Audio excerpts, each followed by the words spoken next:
Hello mga karelasyon. Ngayong araw, pag-uusapan natin ang napaka-interesting na topic na siguradong makakatulong sa mga babae para mas lalo nilang maintindihan kung ano ba talaga ang hinahangad ng lalaki sa kama. So, kung interesado kang malaman ito, manood ka. So, huwag na tayong magpaligoy-ligoy. Number 1, take control. Mga karelasyon, aminin natin, kadalasan iniisip ng iba na lalaki ang dapat nauuna. Laging nag-i-initiate, laging gumagawa ng first move. Pero ang hindi alam ng karamihan, gustong-gusto din ng lalaki kapag paminsan-minsan ang babae naman ang mag-take control. Bakit?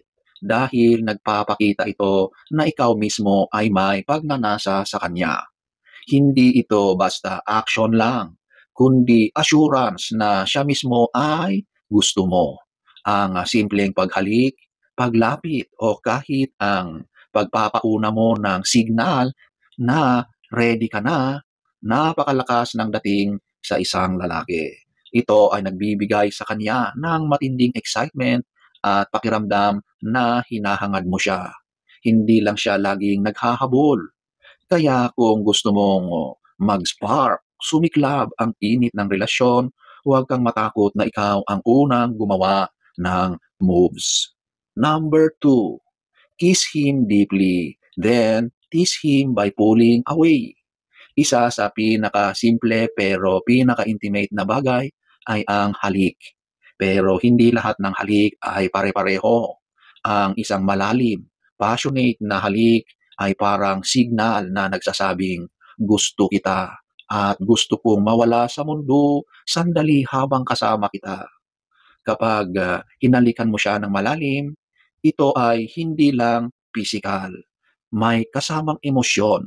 Ngunit kapag bigla kang umatras pagkatapos ng malalim na halik, nag-iiwan ka ng tensyon. Isang uri ng playful teasing na mas lalong nagpapainit sa kanyang damdamin. Para sa lalaki, ang ganitong style ng paghalik ay hindi lang basta foreplay, kundi isang laro ng damdamin na mas nagpapasarap sa karanasan. Number 3, use your hands everywhere.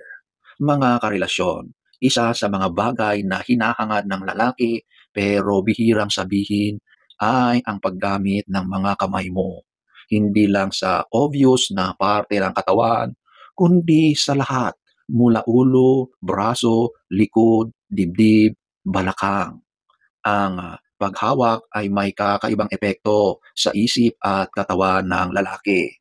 Para bang ang bawat haplos ay nagsasabing, ikaw ang gusto ko at buong katawan mo ay hinahangaan ko. Huwag matakot na maging malikhain. Ang tamang timpla ng haplos ay nagdudulot ng kakaibang init at pakiramdam.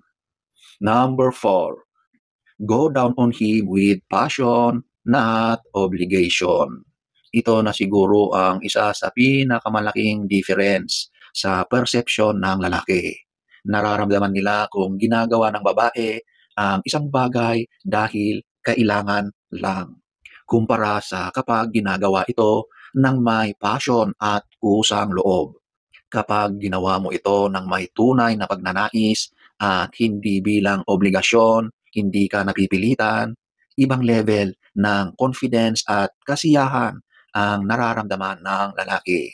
Hindi lang ito physical na kasiyahan, kundi validation na hinahangad mo talaga siya. Number 5, whisper dirty thoughts in his ear. Mga karelasyon, simple man pero sobrang powerful ang mga salita. Kapag may bumulong ng naughty thoughts sa tenga ng lalaki, para itong kuryente na dumadaloy sa kanyang katawan.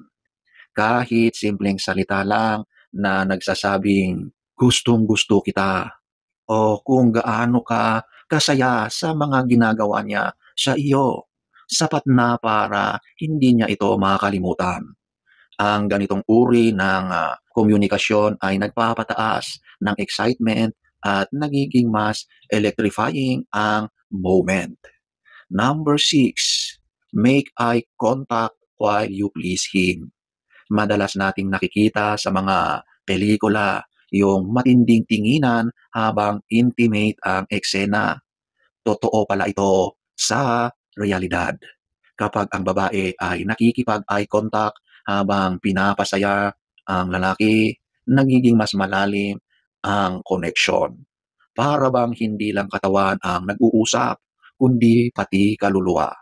Ang tingin sa mata ay nagsasabing, nandito ako at ako mismo ang kasama mo sa sandaling ito. Sa ganitong paraan, hindi lang pisikal, kundi emotional at mental ang nagiging karanasan. Number 7, be unpredictable. Sino ba naman ang hindi mahilig sa sorpresa? Lalaki man o babae, gusto natin ng excitement. Kaya kapag nagiging unpredictable ang babae, sobrang nagiging exciting ito para sa lalaki. Ang unpredictability ay parang spice sa intimacy. Ito ang nagtatanggal ng routine at nagdadagdag ng thrill. Para bang bawat gabi ay may bago siyang aabangan mula sa iyo. Number 8, compliment him in the heat of the moment. Tandaan ito mga karelasyon.